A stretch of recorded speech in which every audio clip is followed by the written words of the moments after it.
Welcome friends, स्वागत है आपका अपने यूट्यूब चैनल जी के मास्टर में। आज का टॉपिक है ध्वनि। अगर ये वीडियो आपको पसंद आए तो लाइक, सब्सक्राइब और शेयर करना न भूलें। तो चलिए शुरू करते हैं।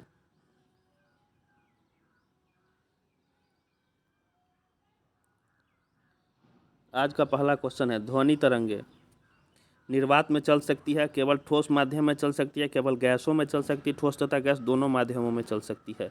इस क्वेश्चन का आंसर हो जाएगा ऑप्शन नंबर डी, यानी कि ठोस तथा गैस दोनों माध्यमों में चल सकती है।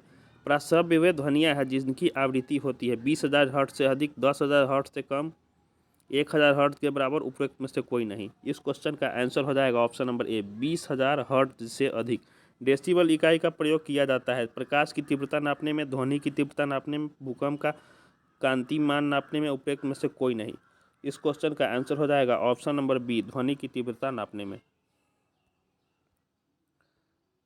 चंद्रमा के तल पर दो व्यक्ति एक दूसरे की बात नहीं सुन सकते क्योंकि चंद्रमा पर उसके कान काम करना बंद कर देते हैं, चंद्रमा पर वायुमंडल नहीं है, चंद्रमा पर वे विशेष प्रकार के अंतरिक्ष सूट पहने रहते हैं, चंद्रमा पर ध्वनि बहुत ही मंद गति से चलती है।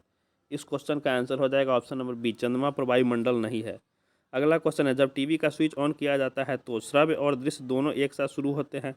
श्रव्य तुरंत सुनाई देता है लेकिन दृश्य बाद में दिखाई देता है क्योंकि दृश्य को कुछ अभ्यास समय चाहिए। दृश्य तुरंत प्रारंभ हो जाता है लेकिन बाद में सुनाई देता है क्योंकि ध्वनि प्रकाश की अपेक्षा कम वेग से चलती है। यह टीवी के ब्रांड पर निर्भर करता है। इस क्वेश्चन का आंसर हो जाएगा ऑप्शन नंबर ए, श्रव्य और दृश्य दोनों एक साथ शुरू होते हैं।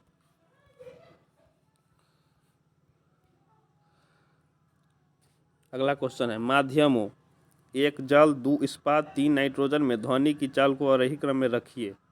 इस क्वेश्चन का आंसर हो जाएगा ऑप्शन नंबर बी, यानी कि 3, 1, 2, नाइट्रोजन, जल, इस्पात। कथन है, अनुरणन विशेष बड़े गिरजाघरों तथा अन्य बड़े भवनों में प्रतीत होती है। कारण है, दीवारों, छत एवं धरातल से अपवर्त ध्वनि परावर्तन हो सकता है। इस क्वेश्चन का आंसर हो जाएगा ऑप्शन नंबर ए और आर दोनों सत्य है और आर ए का सही स्पष्टीकरण है। किस स्तर से अधिक की ध्वनि हानिकारक ध्वनि प्रदूषक कहलाती है? 30 डेसिबल, 100 डेसिबल, 80 डेसिबल, 120 डेसिबल। इस क्वेश्चन का आंसर हो जाएगा ऑप्शन नंबर सी, 80 डेसिबल। अगला क्वेश्चन है, कथन है, समुद्र तल के निकट मैक संख्या 1 पर जा रहे वायुयान की चाल की तुलना में 15 किलोमीटर की ऊंचाई पर मैक संख्या 1 पर जा रहे वायुयान की चाल अधिक होती है। कारण है, ध्वनि की गति परिवर्ती माध्यम के ताप पर निर्भर करती है। इस क्वेश्चन का आंसर हो जाएगा ऑप्शन नंबर डी। ये गलत है परंतु आर सही है।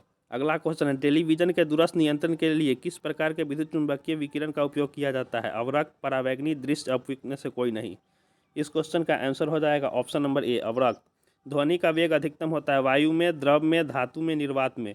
इस क्वेश्चन का आंसर हो जाएगा ऑप्शन नंबर सी, धातु में। टेलीविजन प्रसारणों में श्रव्य संकेतों का प्रेषित करने के लिए प्रयुक्त तकनीक है आयाम आरोपण, स्पंद संकेत आरोपण, आवृत्ति आरोपण, समय विस्तार गुणन। इस क्वेश्चन का आंसर हो जाएगा ऑप्शन नंबर सी, आवृत्ति आरोपण। एक अंतरिक्ष यात्री अपने सहपाठी को चंद्रमा की सतह पर सुन नहीं सकता क्योंकि ध्वनि प्रचारित करने का माध्यम नहीं होता है। अगला क्वेश्चन है, चमगादड़ अंधेरी रात में उड़ सकते हैं और अपना शिकार भी कर सकते हैं। इसका कारण है, वे पराध्वनि तरंगें निकालते हैं और उन्हीं के द्वारा निर्देशित होते हैं। पराध्वनिक जेट की उड़ान के कारण क्या होता है? ओजोन लेयर में बाधा। Option number C. लगभग 20 डिग्री सेंटीग्रेड के तापक्रम पर किस माध्यम में ध्वनि की गति अधिकतम रहेगी? हवा, ग्रेनाइट, पानी, लोहा। इस क्वेश्चन का आंसर हो जाएगा ऑप्शन नंबर डी, यानी कि लोहा। निम्नलिखित कथनों पर विचार कीजिए। विस्तृत रूप से प्रयुक्त सांगीतिक स्वरग्राम जिसे द्विटोनी स्वरग्राम कहते हैं 7 आवृत्तियों वाला होता है। स्वर सा की आवृत्ति 256 हर्ट्ज होती है और स्वर नी की आवृत्ति 512 हर्ट्ज होती है। उपयुक्त कथनों में कौन सा सही है? इस क्वेश्चन का आंसर हो जाएगा ऑप्शन नंबर ए, केवल एक। विस्तृत रूप से प्रयुक्त संगीतकार स्वरग्राम जिसे द्विटोनी स्वरग्राम कहते हैं 7 आवृत्तियों वाला होता है। अगला क्वेश्चन है, दूरदर्शन प्रसारण में चित्र संदेशों का संचरण होता है आयाम मॉड्यूलन द्वारा, आवृत्ति मॉड्यूलन द्वारा, काला मॉड्यूलन द्वारा, कोण मॉड्यूलन द्वारा। इस क्वेश्चन का आंसर हो जाएगा ऑप्शन नंबर ए, आयाम मॉड्यूलन द्वारा। कथन है, रेडियो तरंगे चुंबकीय क्षेत्र में बंकित हो जाती है। कारण है, रेडियो तरंग की प्रकृति विद्युत चुंबकीय है। इस क्वेश्चन का आंसर हो जाएगा ऑप्शन नंबर डी। ए गलत है परंतु आर सही है। अगला क्वेश्चन, नीचे दिए गए विकल्पों में से किसमें ध्वनि आर पर नहीं जा सकती है? पानी, निर्वात, लोहा, वायु। इस क्वेश्चन का आंसर हो जाएगा ऑप्शन नंबर बी, निर्वात। जब दो लोग आपस में बात करते हैं तब कितने डेसिबल ध्वनि उत्पन्न होती है? लगभग 30 डेसिबल। निम्नलिखित कथनों पर विचार कीजिए। कम लंबाई की बांसुरी से निम्न आवृत्ति की तरंगें उत्पन्न होती है। ध्वनि शैलों में केवल अंधेर प्रस्थान प्रत्यास्थ तरंगे के रूप में प्रगामी होती है। इस क्वेश्चन का आंसर हो जाएगा ऑप्शन नंबर बी, केवल दू सही है। ध्वनि शैलों में केवल अंधेर प्रत्यास्थ तरंगे के रूप में प्रगामी होती है। विश्व स्वास्थ्य संगठन के अनुसार एक नगर के लिए सुरक्षित ध्वनि प्रदूषण स्तर है 45 डेसिबल। ध्वनि तरंगें नहीं चल सकती है ठोस में, द्रवों में, गैसों में, निर्वात में। इस क्वेश्चन का आंसर हो जाएगा ऑप्शन नंबर डी, निर्वात में। निम्न में से किसकी तरंग लंबाई सबसे अधिक होती है? इंफ्रारेड, एक्स किरण, दृष्टिगोचर प्रकाश, रेडियो तरंगे। इस क्वेश्चन का आंसर हो जाएगा ऑप्शन नंबर डी, रेडियो तरंगे।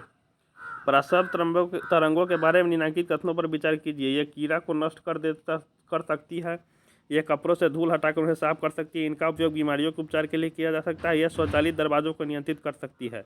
इस क्वेश्चन का आंसर हो जाएगा ऑप्शन नंबर डी, यानी कि सभी सही है। अगला क्वेश्चन है, एक मजदूर रेल की पटरी पर कार्य कर रहा था। एक लड़का कुछ दूरी पर अपने कान पटरियों पर रखकर जब मजदूर द्वारा की जाने वाली हथौड़ों की आवाज़ को सुनता है तो उसे 2 बार आवाज़ सुनाई देती है। इसका कारण है ध्वनि का वेग इस्पात में वायु के अपेक्षा अधिक है। ध्वनि का वेग वायु में इस्पात की अपेक्षा अधिक है। ध्वनि तरंगें रेल पटरियों के बीच परावर्तित होती है। इसके कारण ध्वनि स्रोत से भिन्न दूरियों पर है। इस क्वेश्चन का आंसर हो जाएगा ऑप्शन नंबर ए, ध्वनि का वेग इस्पात में वायु की अपेक्षा अधिक है।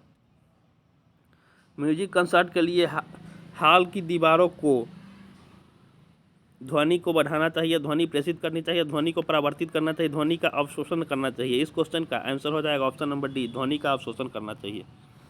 निम्नलिखित कथनों पर विचार कीजिए। हृदय अपस्राव आवृत्ति पर कंपन करता है। हृदय की गति गैस में द्रव एवं ठोस की तुलना अधिक होती है। मैक संख्या ध्वनि की गति वर्णित करने के लिए प्रयोग लाते हैं। प्राश्रव्य ध्वनि की आवृत्ति 20,000 हर्ट्ज से अधिक होती है। इस कथनों में से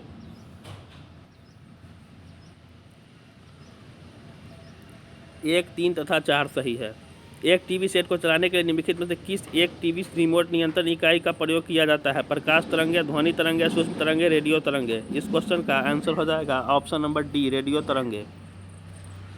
100 डेसिबल का रव का प्रबलता स्तर संगत होगा सुनाई भर देने वाली आवाज़ से, सामान्य वार्तालाप से, शोर शराबे वाली गली की आवाज़ से, यंत्र कारखाने के शोर से। इस क्वेश्चन का आंसर हो जाएगा ऑप्शन नंबर डी, यंत्र कारखाने के शोर से। ध्वनि के स्रोत व परावर्ती सतह के बीच न्यूनतम कितनी दूरी होनी चाहिए जिससे कि प्रतिध्वनि स्पष्ट रूप सुनाई दे सके? 10 मीटर, 17 मीटर, 24 मीटर, 30 मीटर। इस क्वेश्चन का आंसर हो जाएगा ऑप्शन नंबर बी, 17 मीटर। एक रेडियो स्टेशन से 30 मीटर बैंड पर प्रसारण प्राप्त होता है। इस स्टेशन द्वारा प्रेषित वाहक तरंगों की आवृत्ति है 10 किलोहर्ट्ज, 100 किलोहर्ट्ज, 10 मेगाहर्ट्ज, 100 मेगाहर्ट्ज। इस क्वेश्चन का आंसर हो जाएगा ऑप्शन नंबर सी, 10 मेगाहर्ट्ज। जब सितार और बांसुरी पर एक ही स्वर बजाया जाए तो उनमें से उत्पन्न ध्वनि का भेद निम्नलिखित में अंतर के कारण किया जाता है? तारत्व, प्रबलता और ध्वनि गुणता। तारत्व और प्रबलता, केवल ध्वनि गुणता, केवल प्रबलता। इस क्वेश्चन का आंसर हो जाएगा ऑप्शन नंबर ए, तारत्व, प्रबलता और ध्वनि गुणता।